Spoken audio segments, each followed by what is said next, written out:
Os caças F-16 começaram a chegar aos centros de treinamento nos Estados Unidos, Dinamarca e Romênia. Os aliados de Kiev esperam que essas aeronaves modernas possam afastar as aeronaves russas das linhas de frente, atingir antenas de radar de maneira mais eficaz e neutralizar mais mísseis de cruzeiro.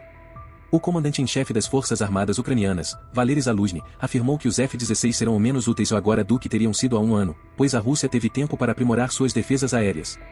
No entanto, essas aeronaves ajudarão a resolver um problema persistente desde o início da invasão em fevereiro de 2022. As aeronaves de combate mais modernas da Rússia têm sido difíceis de enfrentar pelos antigos caças da Ucrânia.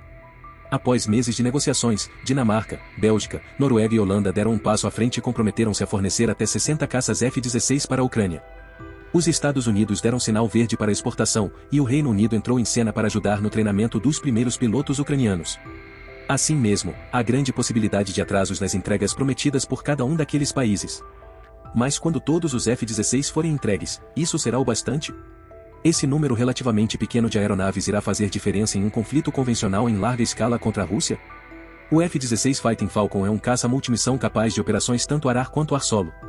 Com a capacidade de atingir aproximadamente Mach 2 e um teto operacional de 50 mil pés, o F-16 pode fazer a diferença no campo de batalha com base em sua agilidade, sensores e armamento. Há ainda alguma confusão sobre o número exato de F-16 a serem entregues à Ucrânia. No geral, os 4 países europeus se comprometeram a fornecer até 60 caças F-16. Os números exatos são incertos, já que países como a Holanda se comprometeram a enviar F-16 para a Ucrânia, mas não divulgaram se isso significa toda a sua frota de 42 aeronaves ou apenas uma parte desse número. Assim como com outros sistemas de armas destinados à Ucrânia, levará meses ou até anos antes que algumas das aeronaves sejam entregues. A Bélgica, por exemplo, afirmou que só enviará caças para a Ucrânia em 2025, ano em que espera receber as entregas das aeronaves F-35. Outra questão que retarda a entrega e as operações está relacionada ao domínio do inglês.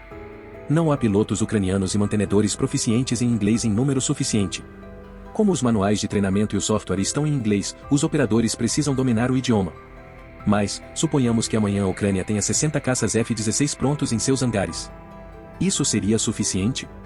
Depende do que Kiev pretende alcançar com eles. Os caças russos, como o Su-35 e o MiG-31, possuem radares mais potentes e mísseis mais avançados do que a Força Aérea Ucraniana, proporcionando-lhes uma vantagem em combates aéreos de longo alcance. No entanto, os esforços contínuos de defesa aérea da Ucrânia, fortalecidos por sistemas ocidentais como Iris-T, NASAMS e Patriot, têm reduzido a eficácia dos ataques de mísseis russos de longo alcance. A introdução dos F-16 na equação proporcionará uma camada adicional de proteção, já que os radares e mísseis avançados dessas aeronaves permitirão o combate eficiente contra alvos inimigos a distâncias maiores. Adicionar os F-16 à frota ucraniana não mudará abruptamente o curso da guerra. O treinamento de pilotos e equipes de apoio levará meses, e os mísseis superfície-ar continuam sendo uma ameaça significativa. Além disso, os F-16 não são projetados para pistas de pouso danificadas e por vezes improvisadas da Ucrânia. Contudo, essas aeronaves representam uma melhoria em relação ao equivalente mais próximo que a Ucrânia possui, o MiG-29 de projeto soviético. No longo prazo, os F-16 ajudarão Kiev a se integrar melhor com os aliados militares ocidentais e a se afastar da dependência de equipamento antiquado fabricado por seu inimigo. Apesar dos desafios, a disponibilidade de peças sobressalentes, manuais e suprimentos para os F-16 deve ser adequada, e essas aeronaves ainda estão em produção. A ampla utilização global dos F-16 entre os aliados da OTAN oferece vantagens logísticas, facilitando o acesso a peças sobressalentes em comparação com as aeronaves russas atualmente em uso pela Ucrânia. Os F-16 substituirão a frota ucraniana envelhecida de MiG-29, Su-24 e Su-25, proporcionando maior desempenho e flexibilidade. Os F-16 permitirão à Ucrânia atualizar suas capacidades ar-ar, incluindo a integração de mísseis avançados como o AIM-120. Esses mísseis Fire and Forget oferecem maior alcance e capacidade de rastreamento autônomo, tornando-os mais eficazes contra aeronaves russas. Mas, se as forças armadas ucranianas buscam imitar a doutrina dos Estados Unidos e estabelecer total superioridade aérea sobre o campo de batalha para viabilizar e apoiar operações terrestres, então 60 aeronaves terão uma tarefa difícil contra as defesas aéreas dos russos e a sua frota de centenas de caças. Já se a Força Aérea Ucraniana pretende usar as aeronaves para apoiar operações específicas, então tem uma chance melhor de sucesso. Kiev poderia usar seus F-16 para desmantelar gradualmente o guarda-chuva de defesa aérea russa ao redor do campo de batalha, abrindo caminho para operações mais abertas. O Fighting Falcon trabalha muito bem com o míssil antirradiação de alta velocidade AGM-88 e pode ser uma combinação poderosa contra as defesas aéreas russas.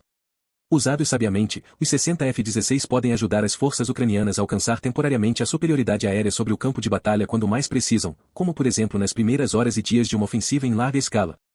Os F-16, sem dúvida, modernizarão o envelhecido arsenal da Força Aérea Ucraniana, composto por caças de fabricação soviética e russa. No entanto, se farão diferença no conflito dependerá em grande parte de como os ucranianos decidirão usá-los. Clique no botão de curtir se você achou o vídeo interessante e deixe seu feedback na seção de comentários. Isso nos ajudará a melhorar.